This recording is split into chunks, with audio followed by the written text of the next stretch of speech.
Today one this welcome back មកកាន់ YouTube ពួយធីអូខេអញ្ចឹងវីដេអូហ្នឹងយើងមកជែកគ្នាតាក់ទងជាមួយនឹងការដូរ color នៅលើផ្ទាំង CMD របស់យើងអូខេ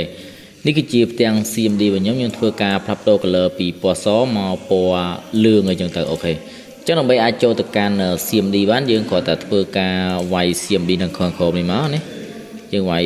CMD មកហើយយើងធ្វើការ press enter អូខេអញ្ចឹងយើងទទួលបានផ្ទាំង CMD មួយនេះគឺជាផ្ទាំង CMD របស់ខ្ញុំគឺវាពណ៌លឿងអូខេអញ្ចឹងយើងអាចធ្វើការផ្លាស់ប្ដូរពណ៌គ្រាន់យើងធ្វើការ right click នៅលើនេះមកហើយយើងយកពាក្យថា property ហើយយើងចង់ដូរពណ៌អីគេពណ៌ background យើងគ្រាន់ចុចលើ background នេះមកយើងចុចនេះដូរមកយើងអូខេទៅអញ្ចឹងយើងធ្វើការដូរពណ៌ background នេះយើងបិទចោលសិនមកហើយខ្ញុំវាយ CMD ម្ដងទៀតឃើញ background របស់យើងវាធ្វើការផ្លាស់ប្ដូរ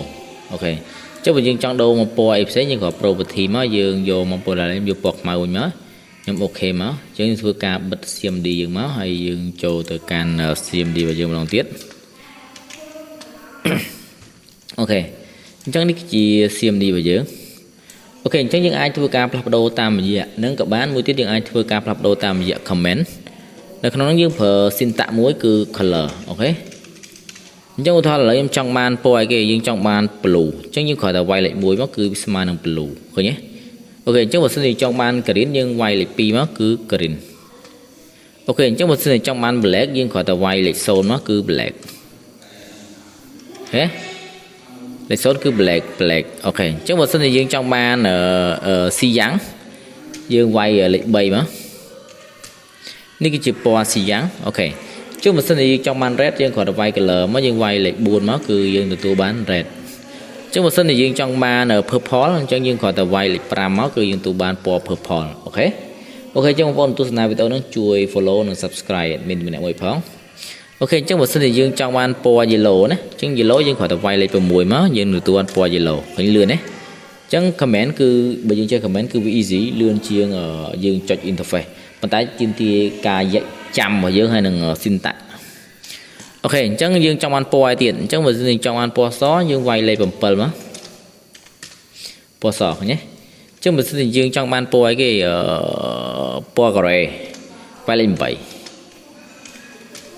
ការ៉េអញ្ចឹងបើសិនជាចង់បានពណ៌ light green យើងវាយlight blue យើងវាយលេខ9ណាអូខេអញ្ចឹងបើសិនជាយើងចង់ពណ៌ light green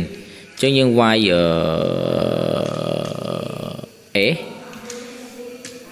នេះគេ light green អូខេបើយើងចង់បាន light គេ light aqua អញ្ចឹងយើងគ្រាន់ចុច B មកអូខេនេះគឺជាពណ៌របស់យើងហើយបើយើងចង់ fry វាយយើងវាយអក្សរ S មកនេះអូខេអញ្ចឹងបើសិនជាយើងចង់បានពណ៌ yellow វិញយើងគ្រាន់តែវាយលេខ6មកគឺតំណាងឲ្យពណ៌ yellow លេខ6របស់យើងណាអូខេអញ្ចឹងបើសិនតែយើងអានេះយើងដូរតិចអញ្ចឹងបើសិនជាយើងចង់ដូរ background ម្ដងអញ្ចឹង background យើងធ្វើដូចគ្នាអញ្ចឹងយើងអាចវាយ color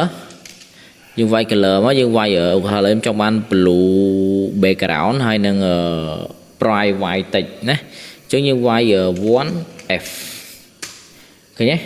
បើណាអានេះវាពណ៌blue ហើយអានេះពណ៌សណាពណ៌សអូខេអញ្ចឹងបើសិនជាយើងចង់បានមក black background វិញយើងគ្រាន់តែវាយមកយើងវាយលេខ0ណាយើងវាយ0 A មកអញ្ចឹងពណ៌ដូចដើមវិញហីឃើញទេអញ្ចឹងយើងវាយ 0A យើងបានពណ៌ black background ហើយនឹង green តិច